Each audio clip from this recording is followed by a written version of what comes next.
It may not look like it while you're working on it, but your beard is going to end up with this wild pasta-like exuberance and full of personality. Let's talk about how to make that happen. To start the beard, you're going to need your color 3 and your color 1. We're going to need a single strand of color 3, so that's pretty straightforward. However, color 1, we're going to need 2 strands. So this is a bit messy, but I've got 1 strand pulling from the center, so this is why I had you wind a center pull ball. So we've got our center strand, and then I've got a strand coming from the outside. So I've got both of those sort of lined up together and kind of made parallel. The process of pulling from this is going to get a little messy, but it'll all be fine, don't worry about it. So we've got our 2 yarns, we've got needles about 2 sizes larger than one we used for the gnome, and a removable stitch marker to note which side is which. If your gnome beard does not turn out to be smaller than the body, you may need to reknit it on smaller size needles, and we will talk a little bit about that in the finishing step once that is all clear. For those of you in the mystery knit along, it will become obvious what we want to keep our beard from covering. We want our tail of the C3 color to be about 10 inches, 25 centimeters long. And the reason for that is we're going to use that to sew things on, and we just want a nice long tail. So I'm going to put a slip knot on. I'm going to grab my needle, 1 strand of C3 on my needle. I'm going to cast on 1 more slip knot stitch, cast on stitch. We've got 2 in C3. Now we need to get both ends of our C1, and we're going to line them up with the other ends of, or the end of the C3. So I'm just going to line them up so they're about as long, so that they would hold together like this. And then I've got the other 2 strands going towards the ball of yarn, going off with this on this side of the stitch. Now, because the C3 is anchored here, that's going to feel normal. This first stitch using all 3 is not going to feel great because these 2 are not anchored to the needle, but it's totally doable. So all we're going to do is we're going to go under the thumb, and then we need to go and grab all 3 strands that are coming from the finger and get them back. And then when we go to tighten that up a bit, we can see that we have 2 stitches with just C3, and then we've got 1 stitch with all 3 strands. Now the next 2 stitches we cast on will be easier because those stitches, all strands are anchored to the needle. So we just go through,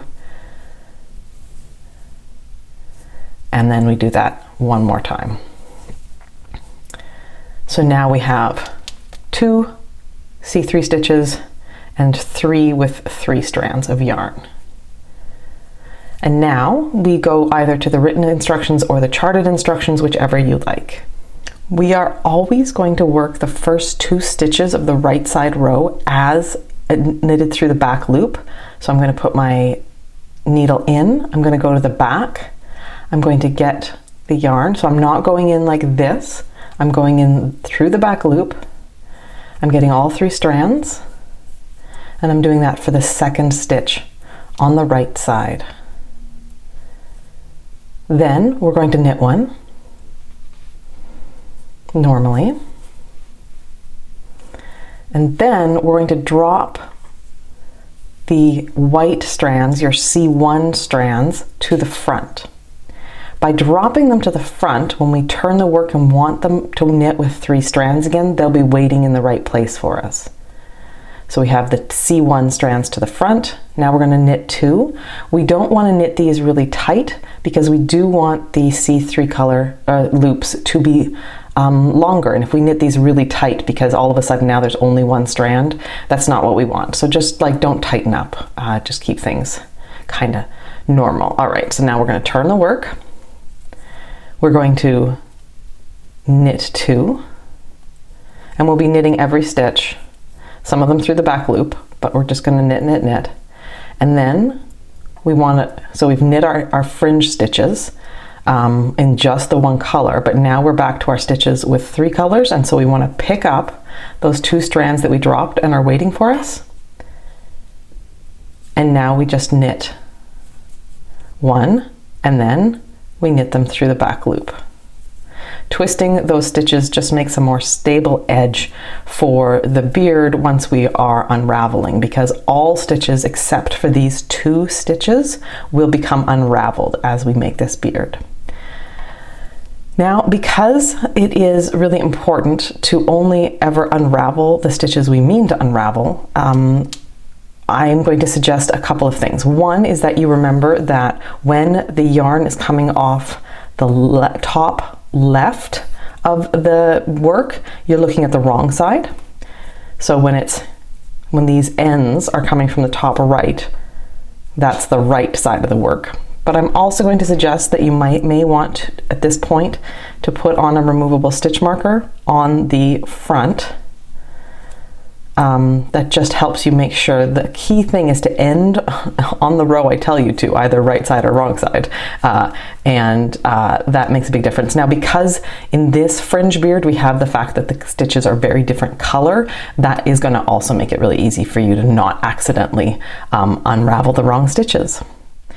There are 2 halves to this beard. There is the half where we're knitting along the first half and increasing, and then there is the half where we finish and we decrease a little bit.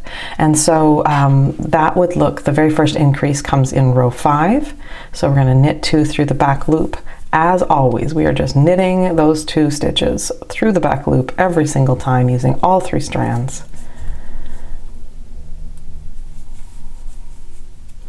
Then we're going to work the 3rd stitch as a knit front and back. So in through the front, going through the back. Oh, let's get that. All 3 strands is the key. This will feel tight. This is a tight beard and a tight project. Otherwise, everything's just really loose and floppy, but don't worry. It's so few stitches. You've got this. All right. So now I'm going to drop those 2 strands of C1, only pick up C3, knit these 2. You will always have 2 stitches of C3 on your edge. The number of stitches using all 3 will vary, but the C3 stitches is always going to be 2. And then we're going to knit 2 regularly and then 2 through the back loop, because it's only the final 2 that we do as knit through the back loop.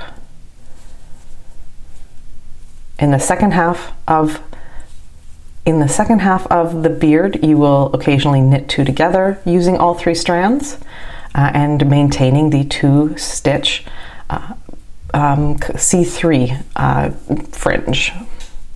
Those loops will be longer and we will do some fun things with those. All right, this is the end of the beard. We have our right side, which we know because we either attached a stitch marker to the right side, or we have the tails from the long tail cast on coming off from the right, and we know that because we have the color 3 only stitches on our left. So what we're now going to do is we're going to clip our ends. Actually, let's bind off a stitch first. So we're going to bind off 1 stitch and only 1 stitch. So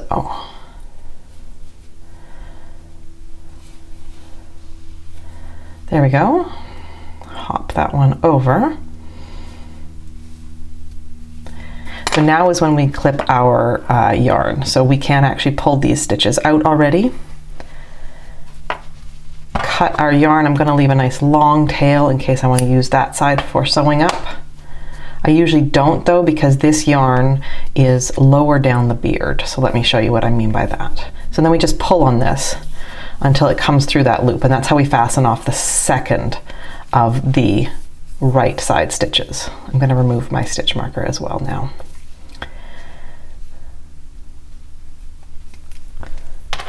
All right, so you can see that because we cast on with the tail at the very edge, this yarn is coming from the top, whereas this we've bound off and it's sort of partway down. So I don't usually use this end as the end I would sew on everything with. So we now need to tease out these stitches. So what we will do is we will just grab a needle and insert it into that stitch. Now the one that's all on its own is going to want to come nice and easily. Then we got to make sure that we've got all 3 stitches, and we go like that.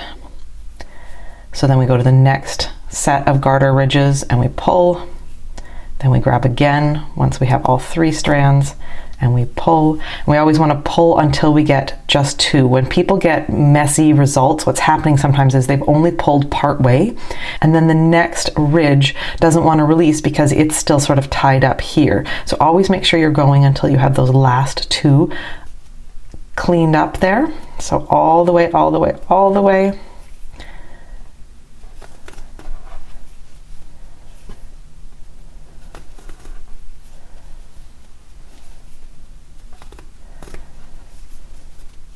You can also do this in one step rather than starting on this side. If you just grab the 3 strands, it will pull on everything, both to the left and to the right. But I usually find I have to then grab to pull the long strand of that C3 out. Things can get a little interesting right on the end we started with. Don't be judging yourself. This beard is going to be a little wild. But also a lot awesome. So just be patient. If you ever get to a point where you're like, I don't think this is working, just breathe. Let's get this one. This one with the, there we go. See, that knot was kind of holding me back here. And then we just need to get this out. Now, there is our beard, and there are a couple of things I want to point out about this. One is that this beard is meant to not cover up some stuff on the body. And so if you get to the body step and you find that your beard is too long, you have a couple of options. You can reknit it with smaller needles, and you can also just literally trim everything a little shorter. But I would suggest leaving it like just reknitting it and going a little tighter, go down a size. So the next set of instructions says to tie a knot in each of these C3 strands. And as you can see, let's pull this one aside. The strands are woven together. These loops are not separate.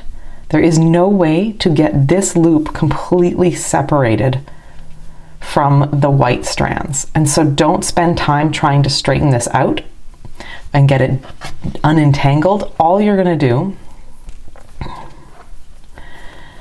is sort of overlap like that and tuck through. It is easier on the longer ones. Don't pull too tight, and you do want that knot to be sort of lower down, so that some of the length of that will be visible below the other loops. So you want ideally the knot to be below the length of the longest loop in your thing. So maybe this is a little too high.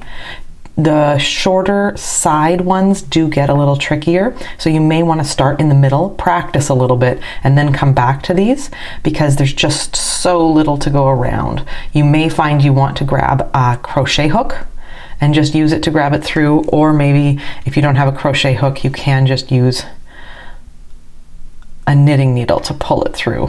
And like I said, gently tighten these. You don't have to go too tight. If you have beads and you want to, you could slide a bead up onto this loop first, then tie the knot, and then you would have both a bead and a knot to create a little visual interest. If you want to, once you've tied all the knots, you can go through and clip the white strands so that they are, rather than being 2 loops, they would be 4, more like a typical fringe. But there's definitely a lot of scope for enjoyment here. You didn't know that your C3 was going to be a beard color, so I want to encourage you to reknit this in colors that make you happy if you want. This is a really good beard for playing around with colors. If you want to go grab another color that you didn't even know you were going to use in your beard or on your gnome, this is a fun one. Because we knit so very few stitches to work this beard, it works up quickly. So if you want to play around a little bit, I encourage you to do that.